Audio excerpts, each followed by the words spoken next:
Ce soir, j'aimerais parler du prix de la connaissance. Prenons 3 versets. Proverbe 18 au verset 15. Ok, nous lisons ensemble. Il est écrit: un cœur intelligent acquiert la science et l'oreille des sages cherche la science. On relit encore: un cœur intelligent et l'oreille des sages. Toujours Proverbe chapitre 1 au verset 5. Lisons ensemble: que le sage écoute et il augmentera son savoir, et celui qui est intelligent acquérera de l'habileté. Amen. On relit encore le verset 5. Que le sage écoute et il augmentera son savoir, et celui qui est intelligent acquérera de l'habileté. Et on va s'arrêter ici, et j'aimerais maintenant expliquer cette chose-là. Alléluia. Mes amis, maintenant nous parlons ce soir donc de l'un des prix que nous devons payer afin que Dieu nous utilise dans notre génération. Amen. Je veux que dans vos esprits, ce soit votre objectif. Dans le sens où quand vous venez à l'église MFD, ou même quand tu es enfant de Dieu, écoutez, soyez frustrés, soyez énervés, soyez dans la sainte colère que Dieu utilise d'autres personnes que vous. Ça veut dire que vous pouvez glorifier Dieu pour ces personnes-là qui l'utilisent. Amen, il n'y a pas de souci, mais et moi? Ne vous dites pas, écoutez-moi, ce n'est pas de l'humilité que de passer son temps à glorifier ceux que Dieu utilise et de voir que non, moi, il le fera en son temps. Et des fois, vous cachez votre irresponsabilité dans le prix à payer pour l'utilité, dans « Oh, je rends gloire à Dieu pour la vie du frère machin. Je rends gloire à Dieu pour la vie de la sœur machin chouette. » Écoutez-moi, c'est bien beau. C'est beau de voir ce que Dieu fait avec les autres. Et je vous encourage justement à encourager les gens que Dieu utilise. Mais il y a aussi un type de chrétien. Vous ne savez pas que vous avez certains complexes. Vous avez parfois ici des complexes d'infériorité. Écoutez, parfois, le complexe d'infériorité se manifeste comment? Quand je passe mon temps à glorifier ce qui est fait ailleurs sans pour autant voir ce que j'ai moi aussi. Certains, vous avez des grands complexes d'infériorité. C'est-à-dire, exemple, toi tu chantes. Tu vois une autre sœur qui chante. Quand tu la vois chanter, tu commences à la glorifier comme si tu ne chantes pas aussi. Non, franchement, quand elle chante, on sent la gloire de Dieu. Quand elle chante, on sent la Shekinah. Quand elle chante, et tu ne sais pas que chacune des louanges que tu fais sur la sœur, si tu ne fais pas attention, tu es en train de te dévaluer. Tu es en train de te rabaisser. Mais oui. Et il y a des personnes qui sont comme ça. C'est-à-dire, tellement vous élevez les grâces des gens, vous oubliez que vous aussi, vous avez des grâces sur votre vie. Vous oubliez que vous aussi, vous avez quelque chose de particulier, quelque chose d'unique. C'est vrai, il y a un temps pour applaudir. Il y a un temps aussi pour qu'on nous applaudisse. Oh, les pharisiens ne sont pas contents quand on dit ça. Écoutez, ce n'est pas un appel à l'orgueil. Mais je vous encourage justement. Écoutez, pour se préserver de l'orgueil, il faut régulièrement applaudir les autres. Mais ce n'est pas parce que je passe mon temps à applaudir que moi aussi, je ne veux pas qu'un jour, on puisse m'applaudir, non pas pour ma grâce, mais pour ce que je fais pour le Dieu de toute grâce. Vous êtes là, oh non mais c'est tellement grandiose. Moi je faisais ça à un moment. Non mais je suis tellement béni de ce que tu fais, extraordinaire. Et je ne me rendais pas compte que j'étais en train de me dévaluer. Dis voisin, tu as de la valeur en fait toi aussi. Oh, dis voisin, tu as de la valeur toi aussi. Alléluia. Et donc vous devez croire que Dieu veut vous utiliser. En fait, ne permettez pas à vos pensées, à votre âme de croire autre chose que cela. Même quand vous tombez dans le péché. Est-ce que vous m'entendez? Continuez à croire que Dieu veut et peut vous utiliser. La Bible vous fait comprendre que Dieu a décidé de vous utiliser dans la dimension de quoi? De la prédestination. Ça veut dire en gros que Dieu a prédestiné d'avance de vous utiliser. Éphésiens 2 combien? 8, prenons 8. Éphésiens 2, 8. Ok, lisez pour moi. Car c'est par la grâce que vous êtes. Poursuivons. Très bien. Ok, poursuivons. Le verset suivant.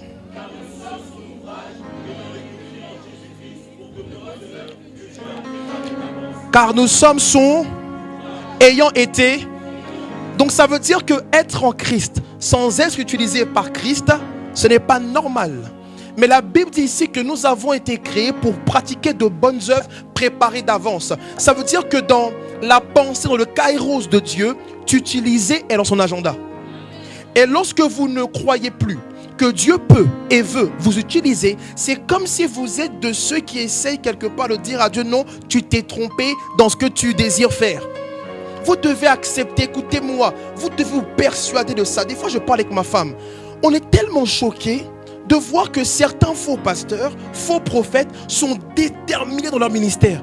Mais ceux qui ont vraiment l'appel, tout le temps en train de douter, tout le temps en train de se remettre en question. Alors que vous marchez dans la sainteté et dans la crainte de Dieu, mais tu es là, est-ce qu'il m'a vraiment appelé? Mais regardez les faux. C'est-à-dire le faux est faux, mais il se comporte tellement comme un vrai qu'on finit par croire qu'il est vrai. Mais les vrais sont vrais, mais ils se comportent comme des faux. Alléluia. Dis, je crois que Dieu peut et veut m'utiliser dans cette génération. Alors, j'aimerais donc parler du prix de la connaissance. C'est l'un des prix que nous devons payer pour que Dieu puisse nous utiliser.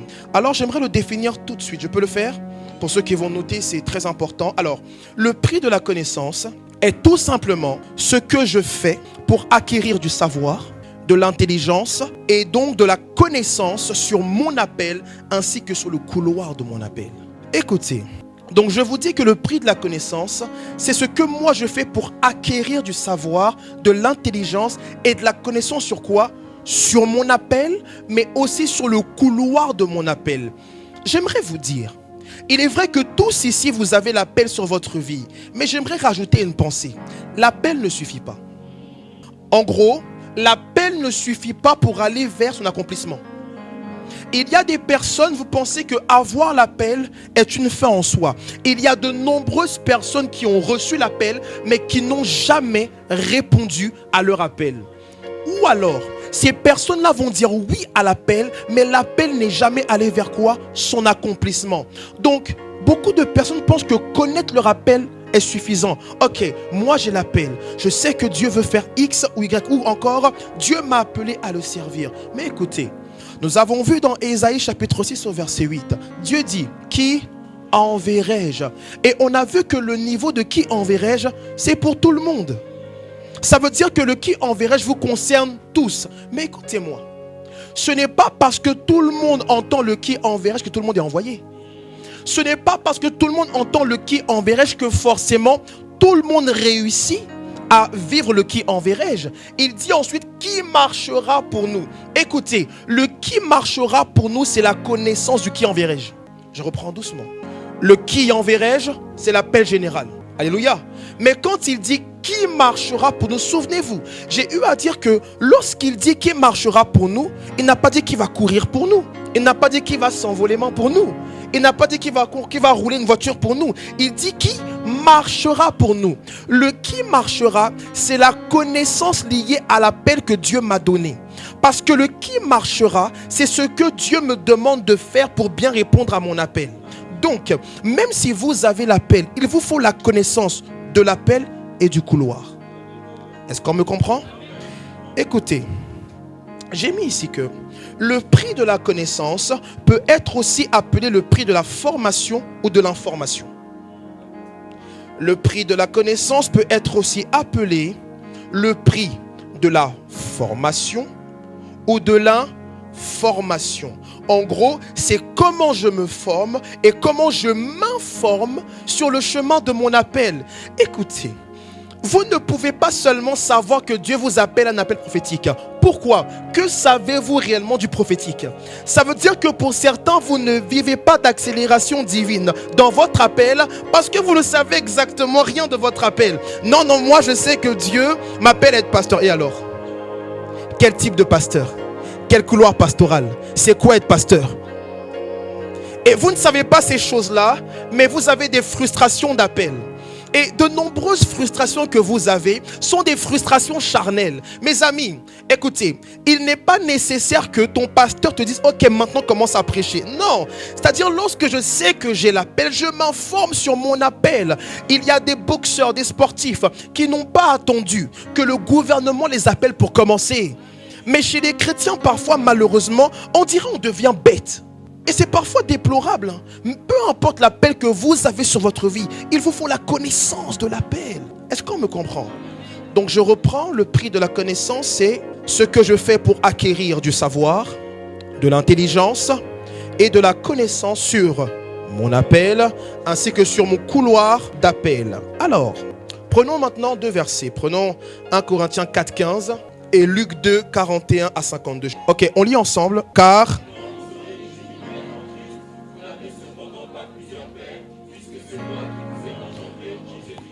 quand vous aurez 10 000 maîtres, vous n'avez... Ok, alors comment payer le prix de la connaissance? Je vais directement dans le vif du sujet. Premièrement, il faut recevoir et persévérer dans l'enseignement de maître en Christ. Je vais expliquer cela, ne vous inquiétez pas. Il faut recevoir l'enseignement et persévérer dans l'enseignement de maître en Christ.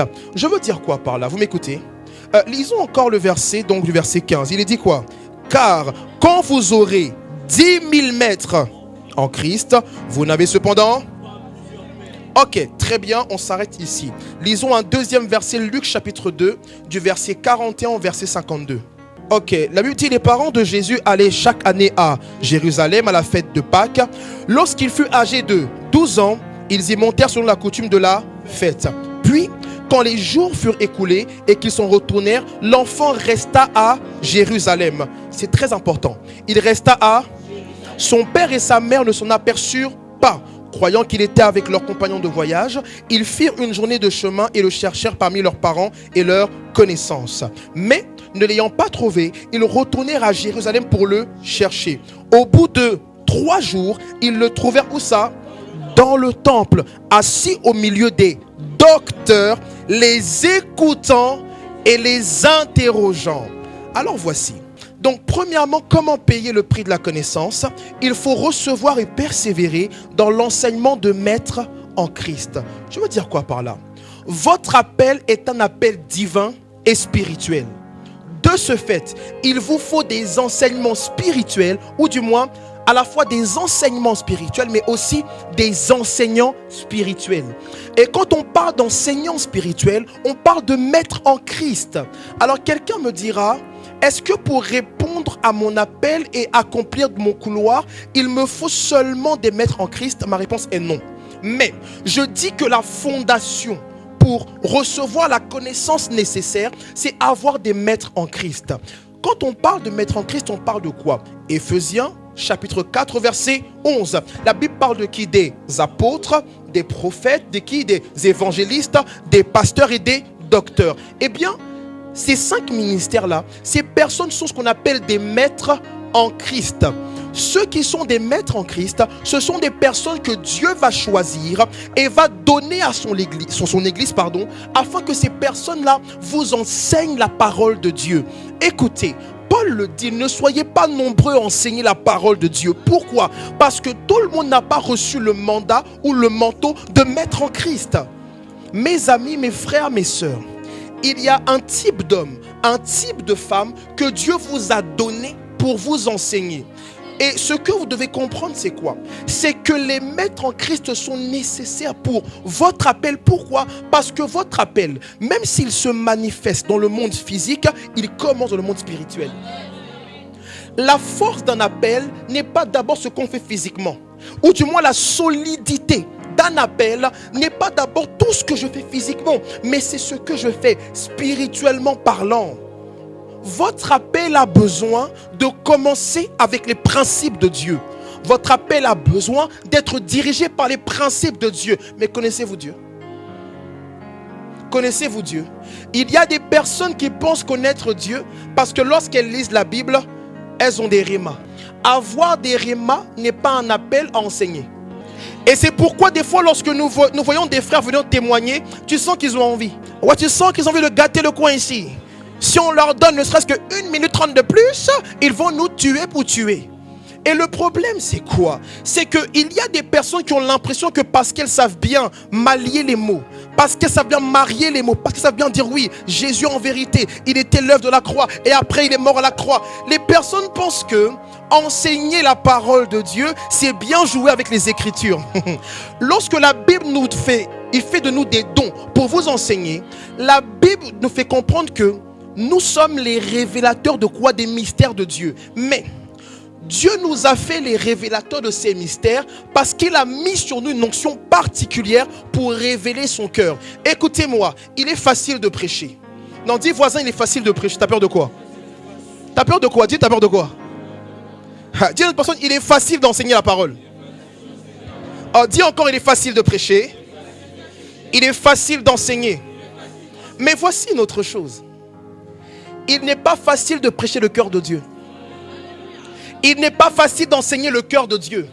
Il n'est pas facile d'enseigner ce que le peuple a besoin dans ce temps précis. La Bible déclare en ces temps-là, à cette époque-là, parut Jean-Baptiste. Il y avait des hommes qui parlaient avant lui, mais il fallait Jean-Baptiste pour enseigner. Oui, oui. Les gens pensent que non parce qu'ils ont un don particulier et les gens sont frustrés. Donnez-moi le micro, donnez-moi le micro. Pourquoi je ne prêche pas? Écoutez, tu peux parler, les gens vont dire Amen.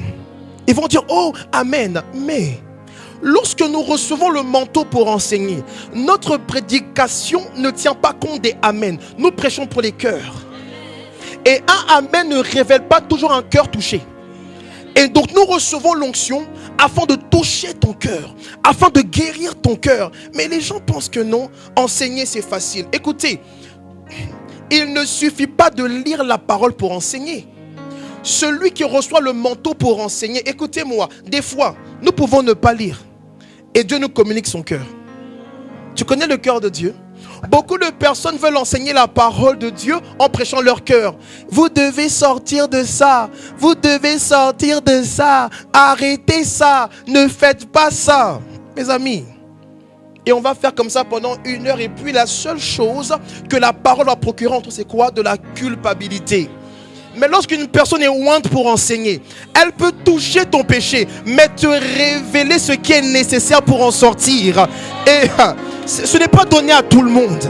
Ce n'est pas donné à tout le monde. C'est l'onction de Dieu qui fait ça. L'onction n'est pas seulement take it.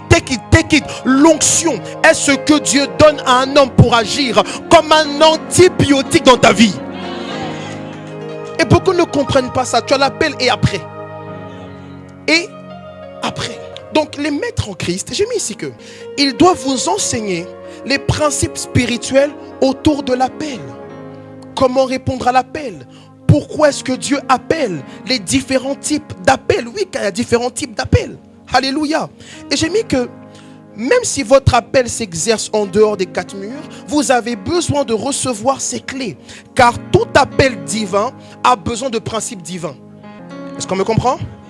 Tout appel divin a besoin de principes divins pour son épanouissement, mais également pour son accomplissement. Mes amis, il est tellement déplorable de commencer l'appel avec Dieu et de finir avec autre chose. Il y a des gens qui ont commencé leur appel avec la pensée de Dieu, les principes de Dieu. Et quand elles ont commencé un peu à être élevées vers l'élévation, elles ont commencé à se fourvoyer. Elles ont commencé à emprunter des raccourcis. Mais à quoi bon?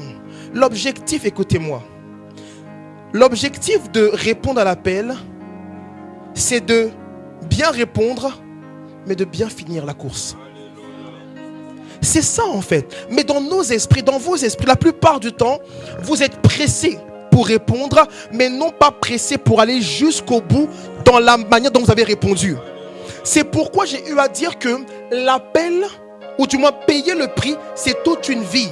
Je ne veux pas répondre aujourd'hui à l'appel avec un haut niveau de sacrifice aujourd'hui seulement. Je veux que ma vie entière soit une vie de sacrifice. Une vie qui honore ce Dieu qui m'a appelé. Et c'est comme ça que vous devez penser. C'est pourquoi il vous faut des enseignants.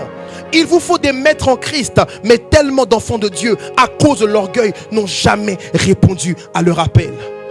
Certains, lorsque les enseignants vous enseignent, vous faites les fiers. Je vous dis, dans l'église, il y a des gens qui pensent en savoir plus que le pasteur. Oui.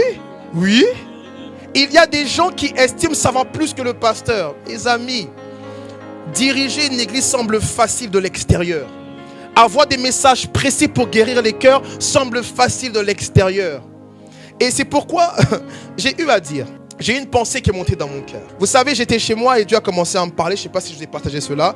Mais la pensée est la suivante. Lorsque nous sommes sur le banc de touche, tout semble si facile sur le terrain. Du banc de touche, on n'est pas conscient de certaines réalités sur le terrain. C'est pourquoi vous qui avez l'appel sur votre vie, ne critiquez pas les pères qui sont tombés. Ne critiquez pas les hommes de Dieu qui ont chuté. Ne critiquez pas même les hommes de Dieu. Vous ne savez pas ce qu'ils font et ce qu'ils ont fait pour continuer à persévérer sur le terrain. Parce que lorsque tu es sur le banc de touche, tu observes. Et quand tu observes, tu vas dire, mais attends, mais lui il court pas vite. Mais lui il court pas vite. C'est-à-dire un papa congolais ou mauritanien ou ivoirien. Il est sur son canapé et il va dire Ronaldinho n'est pas assez technique. Ah, le papa qui a son ventre, qui est ventripotent comme une chanson d'Arafat.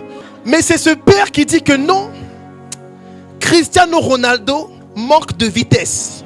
Et c'est ce qui se passe sur le banc. Il y a aussi des mamans. Elles vont regarder des émissions comme Christina Cordula. Pourtant, maman, quand elle s'habille, c'est par sagesse qu'on ne dit rien. C'est délicat. C'est compliqué. C'est par amour qu'on ne dit rien. Parce que maman, elle peut mettre du fluo ici. Là, elle met du... elle met du léopard. Elle met quoi encore? Elle met du vert.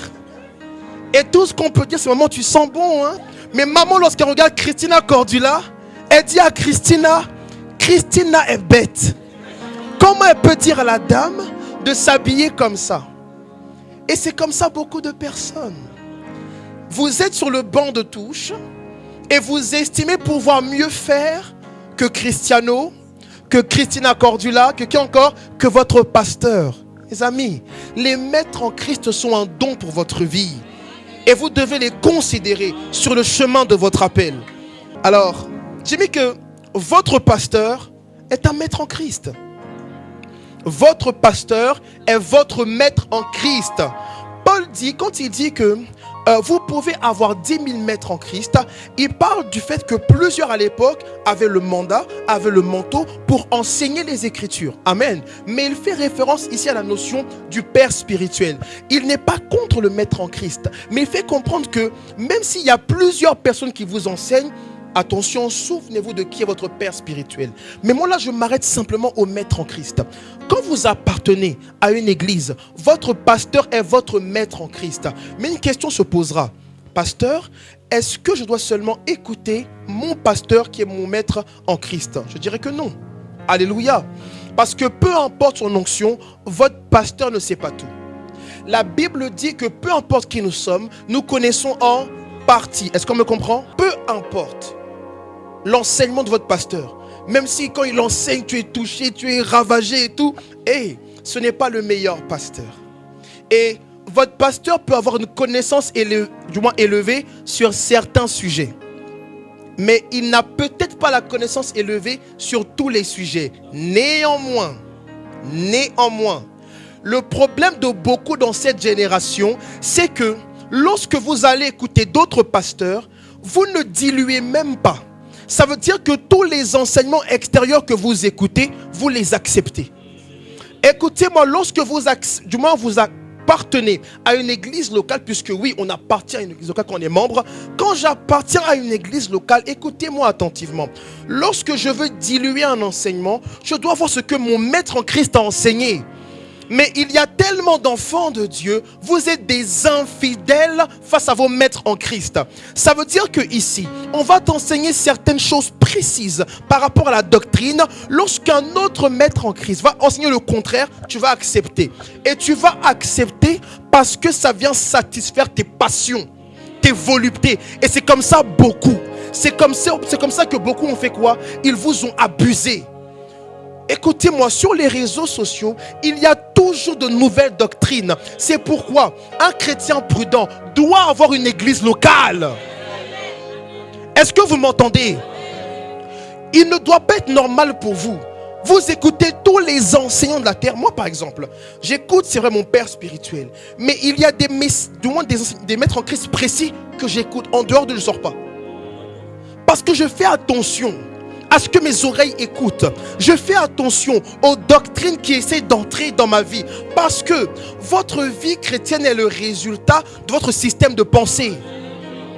Et vous devez prendre la décision de conditionner votre système de pensée avec des doctrines précises.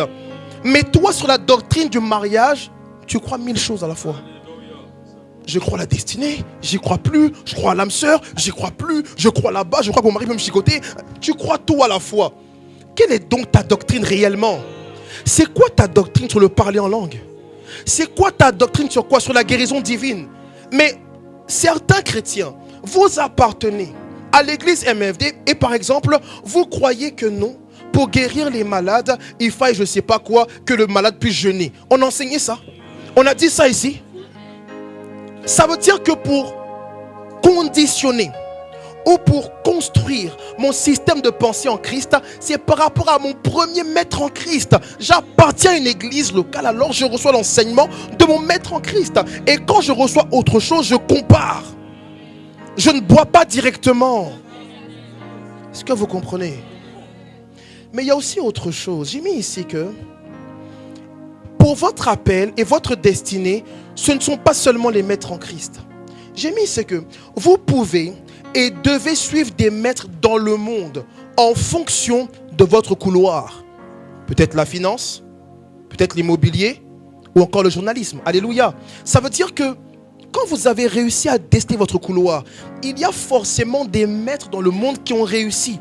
Essayez de voir comment il ou elle a fait pour réussir dans quoi? Dans l'immobilier. Car je vous l'ai dit, Dieu doit nous utiliser dans chaque domaine de la société.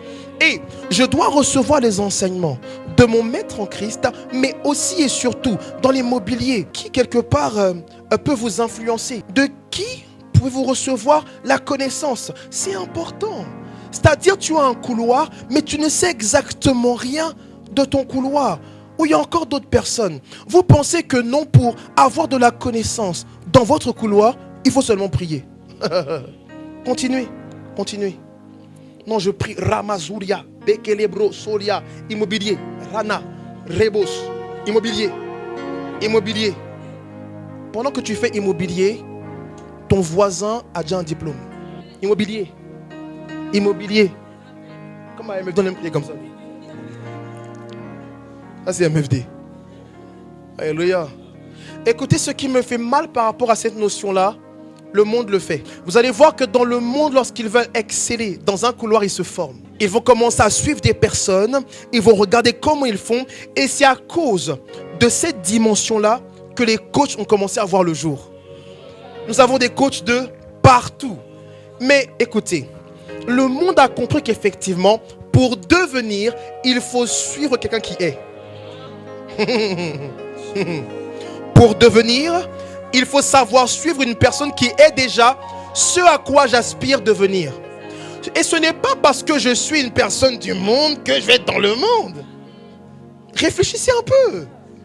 Et vous allez voir que ces personnes n'ont pas le Saint-Esprit, mais ils excellent dans les couloirs que vous aspirez à exceller. Pourquoi? Parce qu'ils vont se former, ils vont regarder. Des fois, nous avons des gens du monde, ils peuvent faire 2 mois, 3 mois, 6 mois, 1 an, 2 ans, 3 ans de formation. Mais toi, tu es en Christ. Non, Jésus revient bientôt. Fianton, fianton. Frères, sœurs, allez vous former. Parfois, ayez l'humilité de dire même à des personnes qui ne sont pas en Christ, montre-moi comment tu as fait. C'est quand la dernière fois que tu es allé voir un maître pour lui dire, montre-moi comment tu as fait. Et vous ne demandez plus, mais vous croyez que non, comme vous avez le Saint-Esprit, Dieu vous conduira. Continuez à penser ainsi. Et c'est pourquoi dans l'église, tellement de médiocrité. Les gens ont donné 100 € à Dieu, ils pensent qu'ils ont grave donné à Dieu. C'est bien. Il y a des gens qui sont en Christ, qui donnent 1000 € par mois à Dieu. Oui, oui. Toi, c'est 1000 € de découvert. Mais écoute, ça peut changer en fait. Non, ça peut changer. Oui, il faut des maîtres aussi en Christ pour la fondation spirituelle. Mais il y a des gens qui ne sont pas en Christ, mais qui ont une maîtrise extraordinaire. Alléluia. Et lorsque tu vas apprendre d'eux, si tu vois que parfois on te parle de raccourcis, n'entre pas dedans. Le problème, c'est que, écoutez, un chrétien est intelligent. Arrêtez d'agir comme si vous êtes dépourvu d'intelligence. Moi, je peux aller voir un coach sportif dans le monde. Ok, on se voit, on parle et tout. Il me dit, ok, tu veux perdre combien de kilos? Je dis, ok, je vais perdre 20, 30 et tout. Il me fait le truc. S'il commence à me dire, non, si tu veux perdre plus vite, quand tu finis ton sport, appelle ce nom dans le miroir. Dis Candyman au moins 6 fois par jour.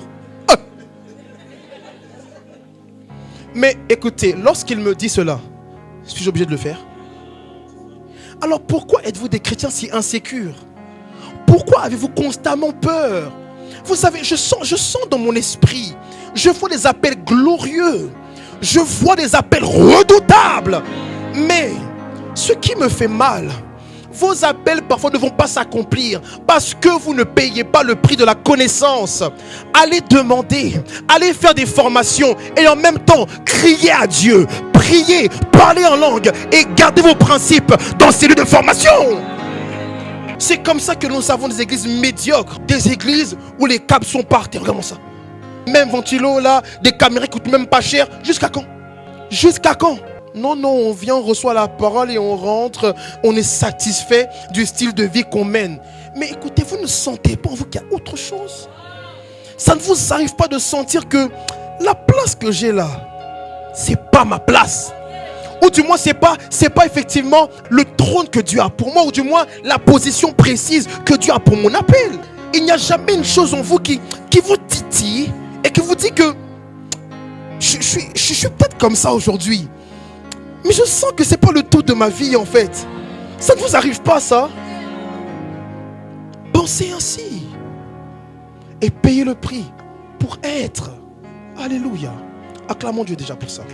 Alors reprenons les maîtres en Christ. Comment faire pour payer le prix de la connaissance auprès des maîtres en Christ? J'aimerais accélérer.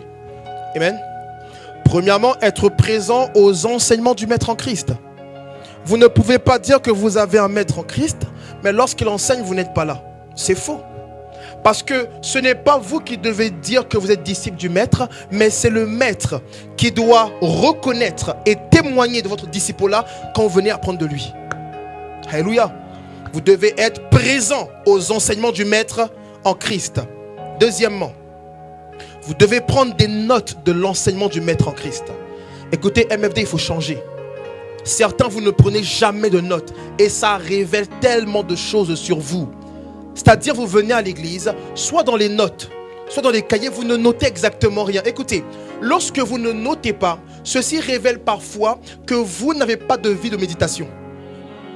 Les gens pensent que méditer, c'est dans son cœur ou dans sa bève là. Parce que quand vous ne prenez pas de notes, ça révèle que vous ne méditez pas. Écoutez, la méditation, certains vont dire non, c'est ruminer la parole de Dieu. C'est vrai, c'est ruminer la parole de Dieu, mais ruminer ou mâchouiller la parole de Dieu, c'est plusieurs dimensions. Certains, vous méditez seulement comme ça. Ok, la 15e année du règne de Tibère César, ok, tu es là. Ah, le règne de César. Et tu réfléchis. Tu réfléchis. Et tu réfléchis. Mais ça, c'est une forme de méditation. Mais quand tu as fini de réfléchir, quand tu t'en vas et que le lendemain tu veux reméditer, tu fais quoi? Tu réfléchis? Ou tu cherches ce sur quoi tu as réfléchi hier? La vraie méditation a des notes. Celui qui médite réellement, il écrit. Vous ne pouvez pas dire que vous méditez sans écrire. Parce que lorsque j'écris, il y a quoi? La méditation d'hier, celle d'aujourd'hui. Et le fait d'écrire me prépare à la méditation de demain. Et vous ne méditez pas réellement. Et lorsque vous ne prenez pas de notes, c'est quoi? Quand je prends des notes, c'est que dans mon temps d'intimité avec Dieu, écoutez, le temps d'intimité n'est pas seulement prier, c'est aussi lire les notes. Et vous avez des frustrations de prière, pourquoi? Parce que vous ne méditez pas. Lorsque je médite, parfois je peux ne pas avoir envie de prier, mais je vais dans ce lieu de culte personnel. Et quand j'y vais, je prends mes notes. Vous pensez que prier, ou du moins le culte personnel, c'est quoi? C'est constamment prier. Je vais... Non. Des fois, tu sens que même pour là, est accompli. Cadeau. Amen. Mais parfois, quand la prière ne vient pas, quand elle ne monte pas, la Bible nous fait comprendre que la foi vient de la parole. Il faut simplement relire certaines choses. Et quand tu les relis, tu dis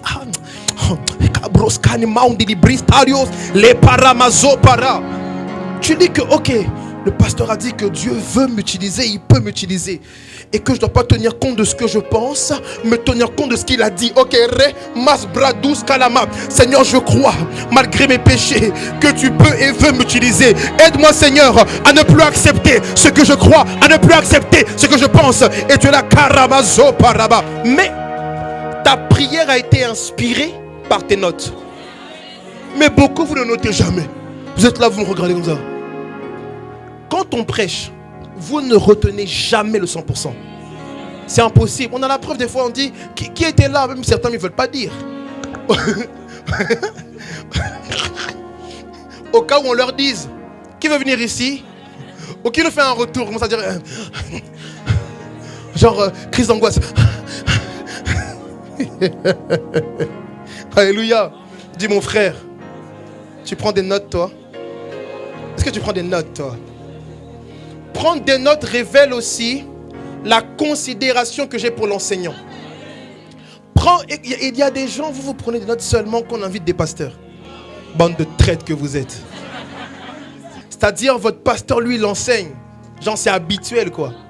Et parfois la personne vient dire des fois la même chose qu'on a déjà dit. Il faut les voir. Alléluia. Waouh. Incroyable. On n'avait jamais entendu ça avant. Des sorciers comme ça. Pourtant on a dit ça sur Zoom. On a dit ça le dimanche. On a enseigné encore. Ils sont là, amen. Waouh, franchement, papa, quand il est venu, c'était profond. Le culte était vraiment profond, papa. Et tu les regardes, tu dis, hé Seigneur, jusqu'à quand serai-je avec eux? Alléluia. Et c'est quand les autres prédicateurs vont arriver, vous allez commencer à noter. Non. Considérez la nourriture maison. C'est la nourriture maison qui fait grandir. C'est la nourriture de notre maison qui fait grandir. C'est pas quand je mange dehors, c'est quand je mange chez moi d'abord. Je dois manger la nourriture de mon maître en Christ. Et c'est ça qui me fait maturer en Christ Jésus. Alléluia. Dis voisin, toi tu manges quelle nourriture? Dis-le, regarde, tu as même de la sauce ici là. Donc prendre des notes de l'enseignement. Troisième chose, vous devez réécouter les enseignements. Certains, vous venez le dimanche, une fois que le culte est fini, vous n'écoutez plus. Genre vous savez déjà. Et ça c'est la pire phrase des chrétiens. Je sais déjà. Je vous l'ai dit MFD. Vous ne savez exactement rien si votre vie ne révèle pas ce que vous savez. Non, l'enseignement sur B en Christ, je sais déjà. Tu sais déjà? Puis toujours un impudique. Je sais déjà comment prier. Tu n'as même pas prié depuis une semaine. Ils vont enseigner sur le jeûne encore là, le jeûne.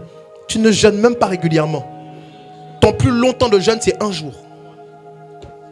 Tu n'as jamais jeûné à sec. Au lieu d'écouter les enseignements pour te fortifier, tu ne le fais pas. Je sais déjà. Je sais déjà. Moi, il me faut de la nourriture consistante. Consistante. Seigneur. Parfois, il y a des chrétiens qui s'ignorent. Ils se croient matures, mais vous avez encore besoin du lait. Vous devez réécouter les enseignements. C'est à force de réécouter qu'on grandit. Oui, et je vous dirai à un moment comment réécouter plusieurs fois un enseignement. Quand vous écoutez le dimanche, ne vous dites pas que non, vous avez compris. La semaine, réécoutez le message. Il faut harceler les médias afin qu'ils puissent sortir la vidéo. Pas moi les médias. Je vous enverrai leur numéro dans le groupe de l'église. Alléluia. Mais vous devez réécouter. Même moi, je réécoute ce que j'enseigne. Qui êtes-vous pour m'écouter? Non, moi je viens dimanche, on a eu un bon culte et ça suffit. Donc vous ne réécoutez pas les messages, mais vous réécoutez des musiques. Et quand tu aimes une musique, on fait quoi quand on aime une musique? On va la saigner jusqu'à ce qu'elle nous dégoûte. Donc ça veut dire que quand je ne réécoute pas l'enseignement, je ne l'aime pas. C'était profond, papa. T'as réécouté? Non. J'ai écouté la maturité en Christ une fois. T'as tout saisi le message? T'as tout saisi? Également, Autre chose pour payer le prix de la connaissance, c'est avoir soif de la connaissance. Amen. Et la soif de la connaissance, donc, a aussi des actions. Et l'une des actions de la soif de la connaissance, c'est le fait de poser des questions. Et les gens, vous ne posez jamais de questions. Il y a des chrétiens, vous êtes champions dans exposer vos problèmes, mais vous ne posez jamais de questions sur les Écritures. Moi, je ne vous comprends pas. Quand j'étais un jeune chrétien, question la question. Tout le temps, papa, ça veut dire quoi ça? Ah, ça veut dire quoi? Des fois, il dit non, arrête. Je dis, ah ouais, c'est vrai. Ça veut dire quoi ça? Ça veut dire quoi ça? Ça veut dire quoi? Il câblait sur moi. Parce que je voulais comprendre. Je voulais connaître les Écritures, mais vous ne posez jamais de questions. Ceux qui ne posent pas de questions disent qu'ils sont déjà quelque part. Tu poses des questions, toi? Non, enseignement.com. Ah, frère, sœur. Alléluia. Autre chose, il faut aussi aimer son maître. Il faut aimer les maîtres en Christ. Vous ne pouvez pas être enseigné par une personne que vous ne portez pas dans votre cœur. C'est-à-dire, je viens être enseigné par un maître, soit en Christ ou dans le monde, même dans le monde. Et c'est-à-dire, ne soyez pas en mode, le pasteur a dit, ok, on peut aller vers les maîtres dans le monde. Ok, moi j'aspire à faire quoi? Du make-up artiste. Et cette fille elle est full seum, elle se la pète d'ouf, Océane et tout là. Mais je vais vers elle parce que voilà. Hein. Non. Vous ne recevez pas les gens que vous n'aimez pas. Ça veut dire que parfois Dieu peut bloquer un niveau de révélation par manque d'amour. Parce que la révélation s'appuie sur l'amour. Écoutez-moi. Un pasteur peut prêcher des messages qui vous semblent redondants. Mais parce que vous l'aimez, il y aura toujours un rima. Beaucoup vous comprenez pas ce que je dis là. Oh mon pasteur, mon père spirituel, c'est mon pasteur. Hey. Il peut prêcher 10 fois sur la puissance de Dieu. Je vous assure. Je sais que même s'il prêche à 10 fois, il y a toujours un petit truc que je vais prendre pour ma vie ou que Dieu va me dire. Mais quand vous n'aimez pas un prédicateur, sa bouche vous énerve même. Et écoutez-moi, l'un des signes que vous aimez un prédicateur, quand il enseigne longtemps, vous voulez encore l'écouter. Moi, j'écoute un homme de Dieu ma femme est là, il enseigne 3 heures. Et je suis là. Et des fois, je prie Rabazo par Rabaye, je regarde en même temps. Des fois, je m'assois, des fois, je regarde. Et moi, j'écoute un prédicateur aussi, maman. Il a une voix désagréable. Une voix super aiguë. Mais je l'aime. Et parce que je l'aime, je l'écoute. Ah oui, sa voix, elle est tellement aiguë. Je m'en fous. Je sais qu'il a une connaissance particulière. Il a un dépôt que je n'ai pas. Et au-delà de ça, je suis à un niveau de ma vie où j'aspire à être ce qu'il est. Et pour être ce qu'il est, je dois boire ses enseignements. Et je l'écoute, et je l'écoute. Des fois, il fait des blagues, ça fait même pas rire. Je suis là. Homme de Dieu. Il me voit même pas. Mais je me connecte à son onction. Vous blaguez. Je me connecte à son onction. Il dit, vous êtes là. Je dis, on est là, papa. On est là. Tu ne vois pas? Tu ne vois pas, papa. On est là. Il dit, amen. Il dit, donnez-moi amen. Violon. Il dit, amen, violon. Daniel dort, mais amen. Et tout ça, c'est aimer le prédicateur et forcément, c'est recevoir de ce qu'il a. Et je sais que depuis que je suis connecté à cet homme de Dieu, je commence à écouter ses enseignements et tout. Je sens qu'il y a des choses qui sont différentes sur ma vie. Ma façon de prêcher, d'enseigner la parole de Dieu. Je sens qu'il y a beaucoup de choses qui ont changé. Mais je vais continuer à payer le prix dans l'écoute et dans l'amour que j'ai pour lui. Vous devez aimer vous mettre en... Alléluia. Prenons Josué 1, verset 8. Vas-y. Que ce livre de la loi ne s'éloigne point de ta bouche. Médite-le jour et nuit. Agir fidèlement selon tout ce qui est écrit. Car c'est alors que tu auras du succès dans tes entreprises et c'est alors que tu réussiras. Il dit que ce livre de la loi ne s'éloigne point de ta bouche. Médite-le jour et nuit pour agir fidèlement selon tout ce qui est écrit. Ok, écoutez-moi. Voici la deuxième chose pour payer le prix dans la connaissance. Amen. Je vais vite sur ça. Vous devez lire. Vous devez lire. C'est ça, vous devez lire. Amen. Je m'explique. J'ai mis, oui, vous devez lire la parole de Dieu, mais je ne parle pas uniquement de ça. Amen. Avec les maîtres en Christ, régulièrement, lorsqu'on va enseigner, on enseignera sur base de quoi? De la sainte doctrine et sur base de la parole de Dieu. Mais quand je dis que vous devez lire, il s'agit de lire des livres chrétiens ou non en lien avec votre couloir d'appel. C'est quand la dernière fois que vous avez fini un livre?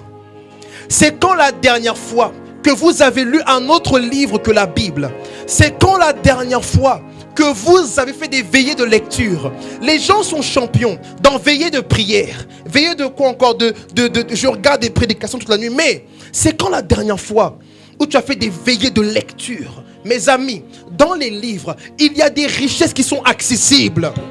De nombreuses personnes, malheureusement, vous ne grandissiez pas dans la connaissance parce que vous ne lisez point. Et vous avez l'habitude de dire non, je ne lis pas car je n'aime pas lire. J'aimerais parler à ces personnes-là. C'est votre chair qui n'aime pas lire. C'est votre chair qui n'aime pas lire. L'homme nouveau en Christ aime lire. La Bible déclare que nous sommes enfants de Dieu par celui qui a la parole faite chair. Donc celui qui a fait de vous enfants de Dieu et parole. Et vous êtes quoi? Non pas seulement des enfants de Dieu, mais des enfants de la parole. Et vous ne pouvez pas dire que non, je n'aime pas lire. Non, c'est votre chair qui n'aime pas lire. Votre chair n'aime pas lire. Mais on se pose une question. Êtes-vous seulement chair? Êtes-vous seulement chair? Arrêtez de dire constamment que vous n'aimez pas lire. Parce que en disant cela, ça vient effectivement s'attacher à votre vie. Et votre chair n'est pas vraiment vous. Si vous ne lisez pas, il y a des niveaux de connaissance que vous n'aurez jamais. Écoutez, parfois, vous n'avez pas besoin de payer des formations. Vous devez payer des livres et lire. Écoutez, ce qui a parfois tué le peuple de Dieu, ou même les Africains, c'est le manque de lecture. Et certaines personnes vous semblent tellement au-dessus de vous. Non, parce que la lecture donne de l'intelligence. La lecture même vous permet d'avoir un vocabulaire différent. Toi, tu es content toute ta vie, c'est wesh, wesh, pénave, pénave, à la dalle. Mais écoutez-moi, il y a des sphères de la société où on ne rentre pas avec des paroles comme ça. Wesh, bien ou quoi? Wesh, t'es sérieux? Ah, t'es un ouf, toi? Wesh, mais c'est quoi ça? Écoutez-moi, le chrétien est un caméléon. Il doit pouvoir dire wesh, mais il doit pouvoir dire excusez-moi. Je n'ai pas bien compris cette phrase-là. Ok, si je comprends bien, dans l'explication, il est possible d'agir ainsi. Ok, très bien, très bien. Mais toi, tu justifies ton manque d'intelligence par oui, je viens d'une famille, ou du moins, moi, j'ai grandi en cité. Écoutez-moi, là où vous avez grandi ne définit pas là où vous allez. Ça ne définit pas toujours, frère, sœur. Il est vrai, je peux avoir grandi dans un ghetto. Mais écoutez-moi, on parle de grandir. Si moi j'ai grandi, je peux faire grandir mon système de pensée. Il y a des livres qui peuvent vous changer. Il y a des livres qui peuvent vous changer. Mais vous devez les lire. C'est quand la dernière fois que tu as lu? Moi, j'aspire à faire quoi? Je sais pas, dites-moi des trucs. Oui, je vais ouvrir un orphelinat. Tu as lu dessus? Tu t'es documenté dessus? Vous ne lisez pas, mais vous avez des aspirations. C'est pourquoi maintenant, ne passez pas votre temps à être frappé ou étonné par des gens qui ont beaucoup d'aspirations. On s'en fout des aspirations. Ce qu'on doit observer, c'est les actes des aspirations. Non, non, moi je vais être le plus grand coiffeur, être le plus... Ah, ok. Mais tu fais quoi pour y arriver? Ah, ok. Tu fais rien. On est là. Mes amis, j'ai mis ici. Ceux qui ne lisent pas se privent de connaissances. Ceux qui ne lisent pas se privent d'un savoir. Ceux qui ne lisent pas se privent d'un niveau d'intelligence, fils. Alléluia. Car les livres sont des richesses accessibles. Et vous imaginez, il y a des livres à 5,50 €, 10,50 € qui parlent de choses profondes. Moi, pour ma part, il y a des aspects de mon ministère, de ma relation avec Dieu, qui ont totalement changé à cause d'un ou plusieurs livres. Ma femme est témoin. Je sais qu'à un moment de ma vie, j'ai regardé dans la lecture, mais je ne jouais pas avec les livres. Je vais te lire peut-être 5 livres en une semaine, mais je ne rigolais pas avec ça. Et vous êtes là, vous avez... Et puis ça me choque. Certains, vous avez l'appel ici. Je parle de ce qu'on appelle le ministère. Moi, je sens que j'ai l'appel. Je sens que Dieu va m'utiliser. Mais tu ne lis aucune chose de ce que Dieu a fait avec d'autres hommes de Dieu. Parce que comme tu es le revivaliste du siècle, continue. Ta tête, ta grosse tête là. Vous ne lisez jamais. Alors que le fait de lire donne de l'expérience. l'expérience n'est pas seulement ce que je fais, mais l'expérience aussi, c'est voir ce que d'autres ont fait afin de faire différemment. Soit afin de faire différemment, ou alors afin de faire ce qu'ils ont fait pour avoir le résultat. Et tu ne prends même pas le temps de lire. Jamais. Moi, quand j'ai commencé à lire au début de l'église, il y a des résultats que j'ai eus que d'autres n'ont pas eu. Et ils me disaient, mais oh, Maxel, t'es chaud toi. T'es chaud. Moi, j'étais là en mode, ben oui. Oui, je suis chaud. Mais ils ne savent pas, je lisais, je suis en train de lire pour comprendre. Je vais surligner. Je vais être là, ok. Ça, ok. Mais pourquoi ça? Frère, sœur, ça m'a aidé. Il y a même une compréhension de Dieu que j'ai eue par la lecture de livre 1. Écoutez, quand on dit qu'il y a des maîtres en Christ, tous les hommes de Dieu, comment je peux expliquer ça? Aide-moi, Saint-Esprit. Tous les hommes de Dieu ne sont pas forcément tous forts pour enseigner à l'oral. Il y a des hommes de Dieu, leur force, c'est les livres. Il y a des pasteurs, lorsqu'ils écrivent, waouh, c'est comme si tout ce qu'ils disaient à l'oral, tu n'as rien compris. Mais dans les livres, waouh, paf, paf, tu comprends rapidement. Le baptême de l'esprit, l'onction, c'est tellement fluide. C'est pourquoi constamment je parlais à une période du Bishop Dag. Ces livres ont changé ma vie, ma façon de percevoir même l'œuvre de Dieu. Mais tu ne lis pas et tu penses que tu iras quelque part. Tu peux ne pas lire et atteindre effectivement des niveaux. Mais il y a un niveau encore plus haut qui nécessite la lecture. J'ai mis ici que la mode des jeunes chrétiens, et je l'ai fait quand j'étais jeune aussi, eh bien, c'est d'acheter des livres chrétiens et faire une photo. Alléluia. Bishop, c'est vrai ou c'est faux? Il faut une photo en mode on va quoi à la maison de la Bible, au CLC, hein? Il fait la photo et il faut surtout que la photo soit instagrammable. Ok, je fais tac, tac, tac, paf, il y a marqué la puissance du Saint-Esprit. Et vous allez acheter des livres uniquement pour les photographier et les mettre sur Instagram, sur WhatsApp, pour dire aux gens que vous ne jouez pas avec votre appel. Écoutez-moi, on ne sait pas que vous lisez par la photo du livre. On sait que vous lisez par les résultats de vie que vous avez. C'est comme ça qu'on voit ceux qui lisent. Oh, moi je lis. Et tu vois les gens ils disent, oh je lis beaucoup. Mais tu vois comment tu parles. Je lis beaucoup, wesh. Je lis beaucoup, wesh. Alléluia. La lecture te change. Elle te transforme. Il dit, médite ce livre. Et c'est pareil pour ceux qui ne lisent pas la parole de Dieu. Moins tu lis et moins tu permets à la parole de façonner ton système de pensée. Ça fait 2 ans, 3 ans que tu es chrétien, tu penses toujours de la même manière. C'est pas normal. Et le problème souvent c'est pas ce qu'on enseigne. Tu ne lis pas la parole de Dieu. Et tu ne veux pas changer. Mais comment elle va te changer si tu n'as pas de relation avec elle? Est-ce qu'on me comprend? Dis voisin, tu lis toi? Tout ce qu'on fait, on est là. On est là. Vous savez, à un moment dans les films, on voyait un mari et sa femme. Ils sont au lit, petite lampe de chevet et tout. Et on les voit comme ça. Et quand ils finissent, bonne nuit chérie. Mais nous, quand on voit ça, on dit, c'est des bolos. Vous avez tout compris.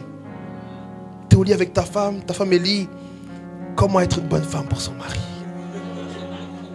Et moi, je lis. Comment? Pourquoi rigoler? Pourquoi rigoler en fait? Vous êtes malade? Et moi je lis quoi? Comment être le chef dans son foyer? Non, comment aimer sa femme avec le cœur de Dieu? Ça veut dire qu'une lecture comme ça, quand tu finis, et vous ne lisez pas, ça a un problème. Alors voici comment payer le prix de la connaissance par le livre. Vous devez lire au moins 2 ou 3 livres par mois, ou alors un livre pour commencer. Prenez la décision de lire un livre par mois. Vous devez lire impérativement un livre par mois. Amen. Tu dois commencer un livre par mois. Tu peux lire un livre par mois. Amen.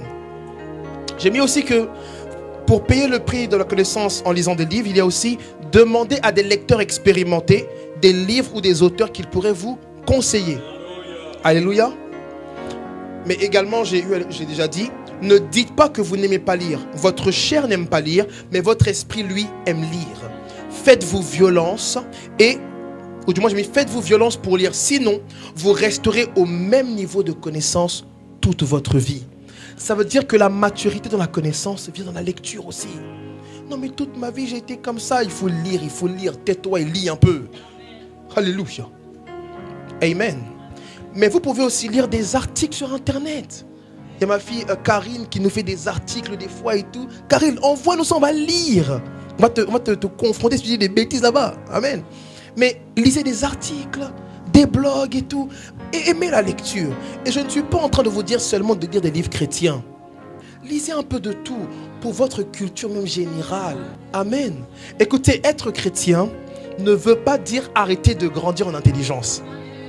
Non, j'ai le Saint-Esprit, je suis super intelligent. La Bible dit que nous avons un esprit supérieur. C'est quel esprit supérieur? L'esprit supérieur, c'est vrai, nous l'avons.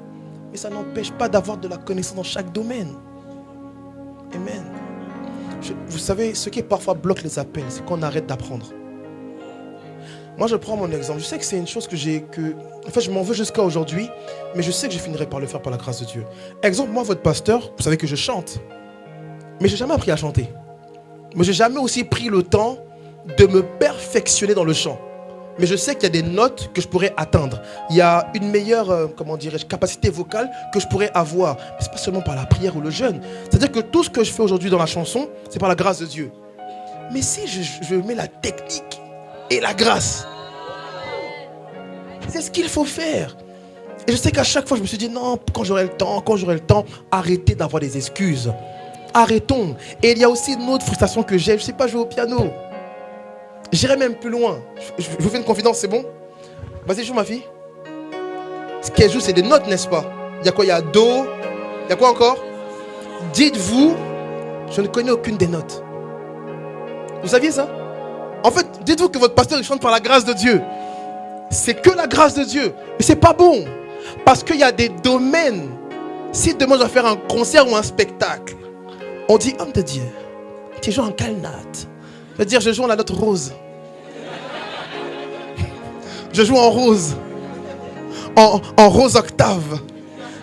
Mettez-moi la note molly, s'il vous plaît.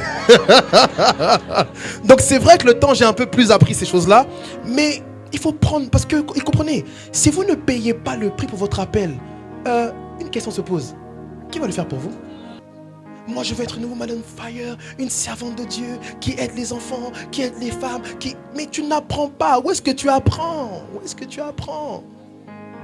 Je veux monter une crèche pour les enfants, mais tu apprends où? Tu ne lis même pas.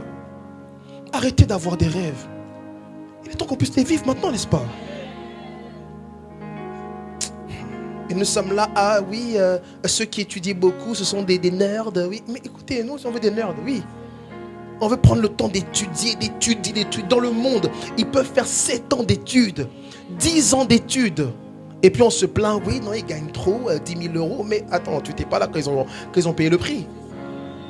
S'il vous plaît, payons le prix dans chaque domaine. Alléluia. Acclame Dieu très fort. Prenons un dernier verset, parce que là, c'est vraiment important ce que je vais dire. Prenons Ésaïe 11 au verset 2.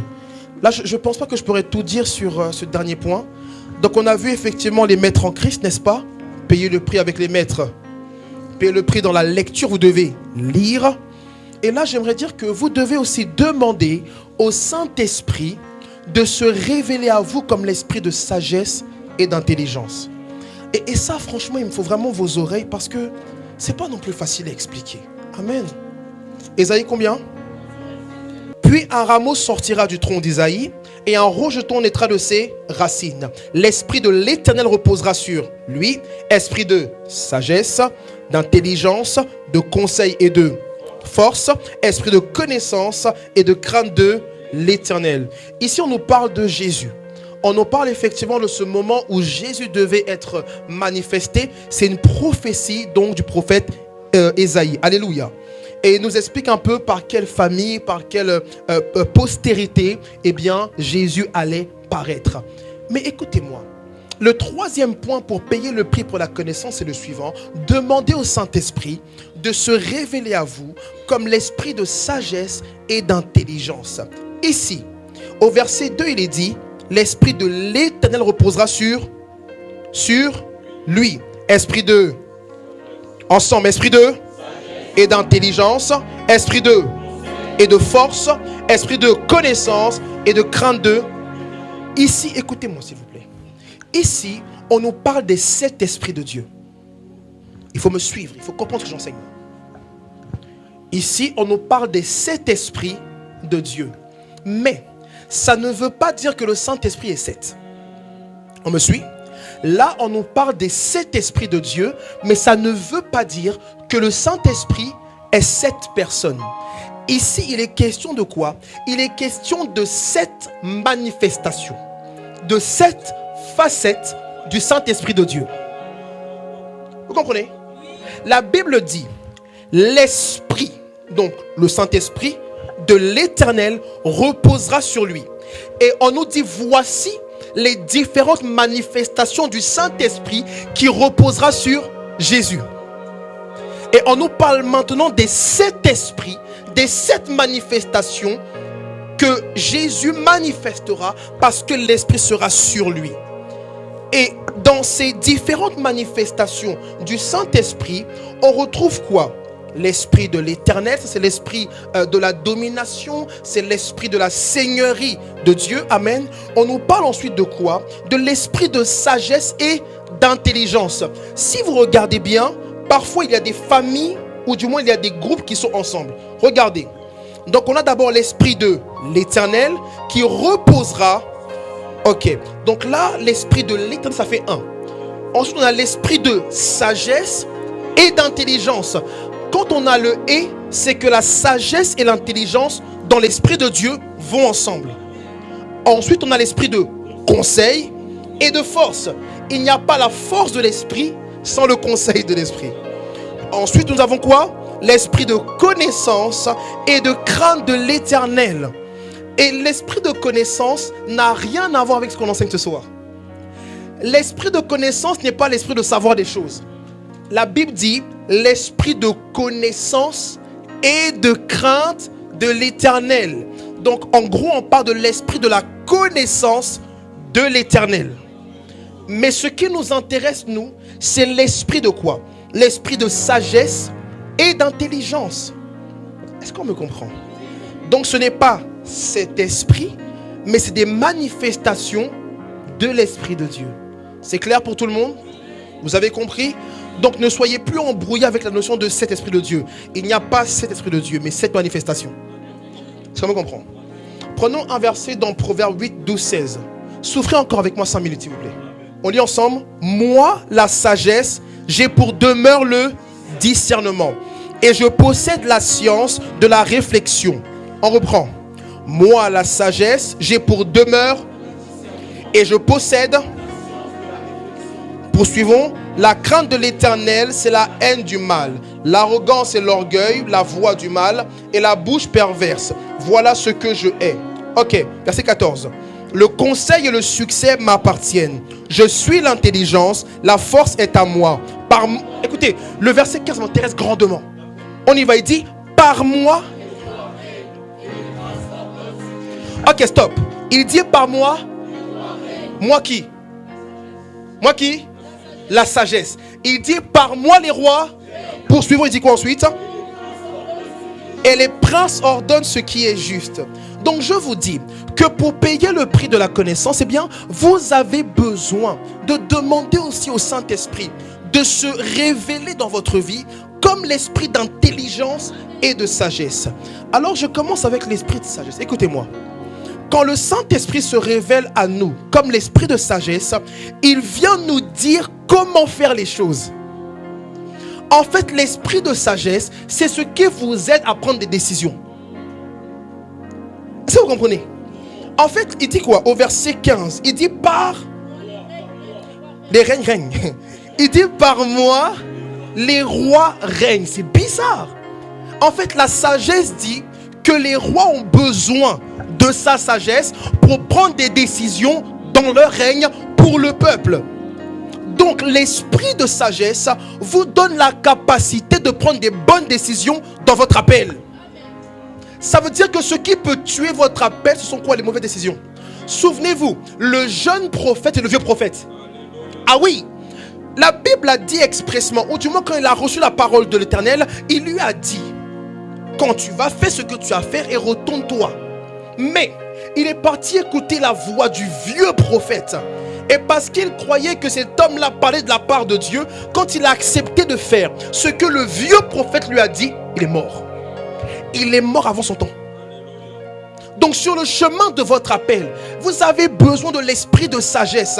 Demandez au Saint-Esprit, remplis-moi, revêt-moi de l'esprit de sagesse, afin que je puisse prendre les bonnes décisions. Parfois, ce qui peut tuer votre appel, c'est les mauvaises connexions. Il y a des personnes qui sont allées se mettre avec des amis bizarres. Dès que tu as rencontré la personne, tu as rétrogradé spirituellement. Dès que tu as connu cette femme, cette soeur, ce frère, ta vie a changé.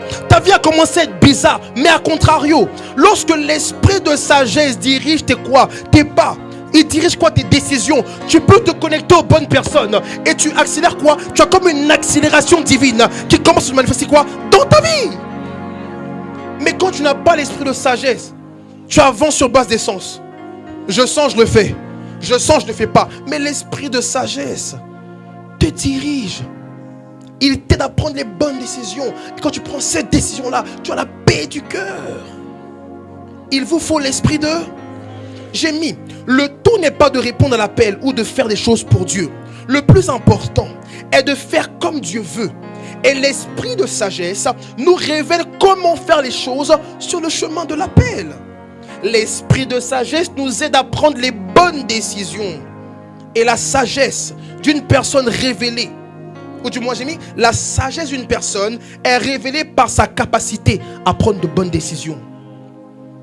Toi tu es sage, mais tu ne prends que des mauvaises décisions.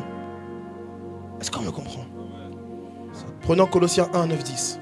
C'est pour cela que nous aussi, depuis le jour où nous avons été informés, nous ne cessons de prier Dieu pour vous et de demander que vous soyez remplis de la connaissance de ça en toute sagesse et ok, reprenons. En toute sagesse. Donc ici c'est l'apôtre Paul qui parle encore une fois. Mais on va se rendre compte que l'apôtre Paul nous rappelle ce qui a été dit en Ésaïe. On nous parle l'esprit de sagesse et d'intelligence. Et il conseille les chrétiens et il leur dit, il dit quoi? Que vous soyez remplis de la connaissance de sa volonté.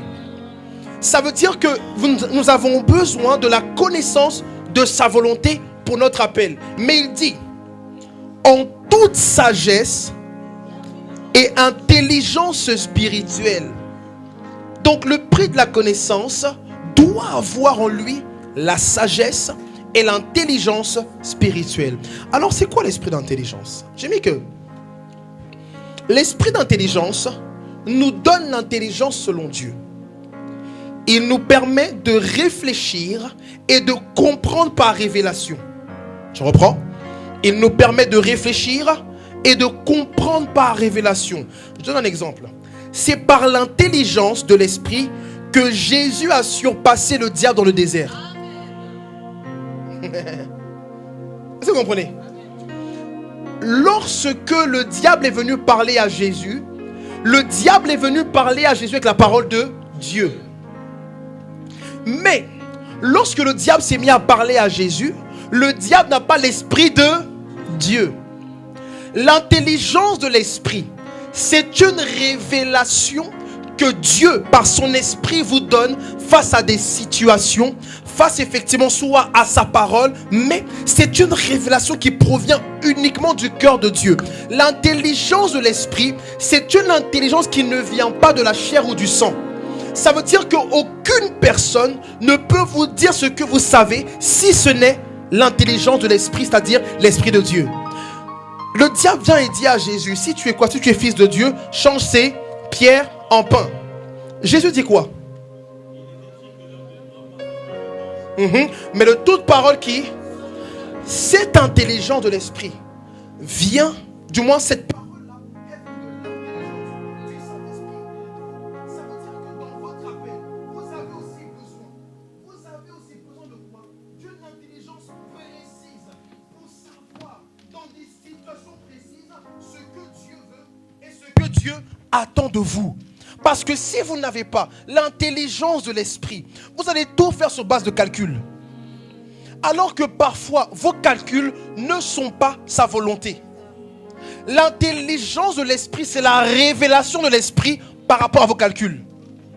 Il n'est pas interdit de calculer, mais dans vos calculs, demandez l'intelligence de l'esprit. Parce que lorsque l'intelligence de l'esprit vient dans vos calculs, vient dans vos projets, aucune main ne peut vous stopper. Est-ce que vous comprenez? Donc, l'esprit d'intelligence vous révèle des choses que la chair et le sang ne peut vous révéler. L'esprit d'intelligence peut vous révéler des spécificités précises sur le couloir de votre appel. C'est l'esprit d'intelligence qui fait d'un pêcheur de poissons un docteur de la loi. Ils vont aller chercher Pierre. Pierre était un pêcheur de poissons. Pierre était illettré. Mais c'est grave, homme de Dieu. Pierre est illettré, mais Dieu appelle aussi Paul. Paul est lettré. Paul est plus intelligent normalement dans la pensée humaine que Pierre. Mais chose bizarre, au lieu d'envoyer Paul vers les gens, du moins vers les Juifs, Dieu envoie un illettré vers les Juifs. Dieu envoie une personne qui n'a pas appris à l'école à parler à des docteurs de la loi. Pourquoi? Dieu l'envoie avec l'assurance de son esprit d'intelligence. C'est pourquoi lorsque vous dites je ne connais rien, je ne sais rien, en fait c'est pas un problème pour Dieu, parce que par son intelligence il peut vous rendre capable de tout. Oui, c'est pourquoi ne tenez pas compte de vos études, de vos diplômes, ne tenez pas compte de ça. Tenez compte de celui qui vous appelle. Tenez compte de celui, je dis tenez compte de celui qui vous appelle. Oui. Vous imaginez un peu? Paul, il était instruit, un docteur de la loi. Il disait que même qu'il avait plus de sagesse et d'intelligence que ceux de son époque. Mais il dit, mais moi je suis esclave de Dieu pour le salut des païens.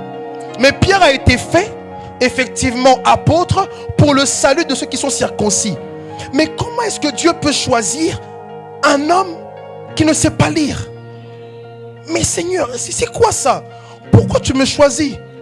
Je suis la plus petite. Mais dans ma famille, tout le monde est plus qualifié que moi en fait. Mais moi, j'ai même pas le bac. Pourquoi tu me choisis en fait? Mais je ne te choisis pas sur base de ce que tu as. Je te choisis sur base de ce que je peux faire. De ce que je peux faire. De ce que je peux faire. Oui. C'est pourquoi n'ayez pas peur de l'appel de Dieu. N'ayez pas peur quand Dieu vous appelle. Acceptez et implorez la grâce de Dieu. Implorez la grâce de l'Esprit de Jésus. Implorez la grâce de l'Esprit d'intelligence. Je vous dis, il peut vous rendre ou vous faire devenir ce que vous ne pensiez même pas. Comment tu peux expliquer que tu n'as pas de diplôme et tu prêches la parole de Dieu avec révélation 1.1, 1.2, 1.3? Il n'est pas question de diplôme, écoutez-moi. Il est question de Dieu qui appelle. Il est question de Dieu qui appelle. C'est pourquoi nous pouvons être méprisés par les hommes. Ils ne voient rien en nous, car l'homme juge à l'apparence. Mais il dit, moi l'Éternel, je regarde au cœur. Seigneur dit, Seigneur, vois mon cœur. Seigneur, vois mon cœur. Les gens ne voient pas les projets de Dieu pour toi. Mais parce qu'il a des projets pour toi, il est l'architecte, le metteur en scène, le producteur de ta vie. Il est le promoteur. Il est l'attaché commercial aussi. Oui. Il n'a pas besoin d'abord de ce que j'ai. Il a seulement besoin de mon oui, envoie-moi. Il a seulement besoin de mon voici, envoie-moi. Seigneur, nous te prions maintenant. Je prie afin que le prix de la connaissance devienne notre partage. Commence à prier toi aussi. Oh, dis mon Dieu, aide-moi à payer le prix de la connaissance. Aide-moi à m'attacher à mon maître en Christ. Aide-moi à m'attacher à mon pasteur. Non avec idolâtrie, mais donne-moi de m'attacher à mon pasteur avec respect, avec déférence, avec honneur. Donne-moi, Seigneur, de considérer chaque parole qui sortira de sa bouche, car je crois que tu l'as oint pour me conduire vers mon Canaan. Donne-moi, Seigneur, de croire en ce Moïse que tu as mis au devant de moi. Reposoto lopopopo, reposoto lotosia, reposoto lopo, reposoto. Oui. Dis, Seigneur, donne-moi l'envie de lire. Donne-moi l'envie de lire. Conduis-moi vers les livres de ma destinée. Oui, conduis-moi vers les livres de ma destinée. Mets en moi le désir de lire chaque jour de nouveaux livres. Donne-moi de lire des livres qui vont changer ma vie, qui vont changer ma destinée. Au nom puissant de Jésus, commence à prier. Reposoto, les bababababababoshe, redorodorodolikosontoloboshe, riprosokoroprosurio, reprosoproruprosurio. Prie, prie, prie, prie, prie, prie, prie, prie, prie. Prie, prie, prie, prie, prie, prie, prie, prie, prie. Prie, prie, prie, prie, prie, prie, prie. Leprosotoloboshe. Oh, vas-y. Vas-y, vas-y, vas-y. Rekosa baba reposoto. Et tu vas dire, Saint-Esprit, Saint-Esprit, révèle-toi à moi dans ta dimension de sagesse et d'intelligence. Dis, Saint-Esprit, révèle-toi à moi dans ta dimension de sagesse et d'intelligence. Dis encore, Saint-Esprit, révèle-toi à moi dans ta dimension de sagesse et d'intelligence. Commence à prier, commence à prier.